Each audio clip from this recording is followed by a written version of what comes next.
How to install TikTok on iPhone. First, let's return back to the home screen.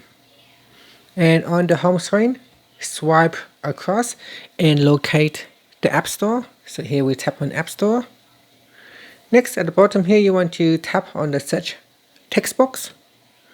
Then type in TikTok from the App Store. Then tap on the search button. Now in here, tap on TikTok download button. Okay, so wait for the app to install on your device. Once it has finished installing, you can tap on the app to open.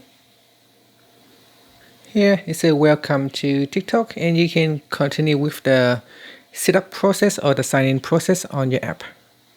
So tap on allow, and here choose what you like on TikTok, and then tap on next. And that's it. Now you can swipe up to begin. After that, you can tap on the profile icon and then log into your account if you already have one. And that's it. Thank you for watching this video.